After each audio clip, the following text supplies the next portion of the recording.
Mahal na ina ng laging saklolo, buhat sa krus, ibinigay ka sa amin ni Jesus upang maging ina namin. Ikaw ang pinakamabait, pinakamasintahin sa lahat ng mga ina.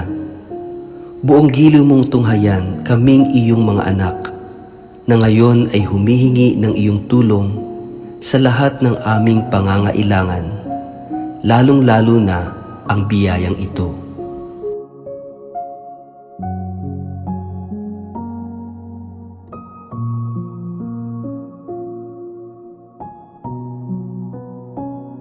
Noong ikaw ay nasa lupa, minamahal na ina, ikaw ay buong pusong nakiramay sa paghihirap ng iyong anak.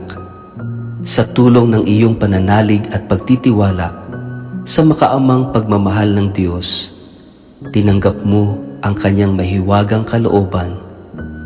Mayroon din kaming mga krus at mga tiisin sa buhay. Kung minsan, ang mga ito'y parang hindi na namin kayang pasanin. Pinakamamahal na ina, bahaginan mo kami ng iyong malaking pagtitiwala sa Diyos. Ipaunawa mo na walang katapusan ang pagmamahal ng Diyos sa amin. At tinutugon niya ang lahat ang aming mga panalangin sa paraang makabubuti sa amin. Palakasin mo ang aming loob sa pagpapasa ng krus. Tulad ng iyong banal na anak, tulungan mong maunawaan namin na sino mang nakikibahagi sa krus ni Kristo ay tiyak na makababahagi rin sa kanyang muling pagkabuhay.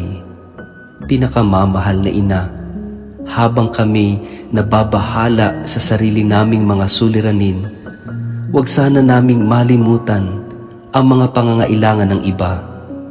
Mahal na mahal mo sila. Tulungan mong maging ganito rin ang aming pagmamahal sa kanila, samantalang idinadalangin namin ang aming mga adhikain at mga adhikain ng lahat ng naririto ngayon. Mataimtim sa loob na hinihiling namin sa iyo, aming ina. Tulungan mo kaming makapagdulot ng aliw at ginhawa sa mga may sakit at sa mga malapit ng sumakabilang buhay. Makapagbigay ng pag-asa sa mga dukha at walang hanap buhay. Magpahilom ng sugat ng mga pusong wasak. Makiisa sa pagkilos ng mga inaapi at turuan ng katarungan ang mga sa kanila'y nang aapi. At ibalik sa Diyos ang lahat ng mga nagkasala sa Kanya.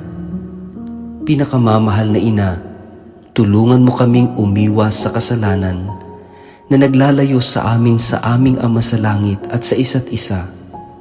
Buong tiwala naming isinasalalay ang aming sarili sa iyong pagkalinga at lubos na umaasa sa iyong mapagmalasakit na panalangin. Amen. Sa ngalan ng Ama at ng Anak at ng Espiritu Santo. Amen.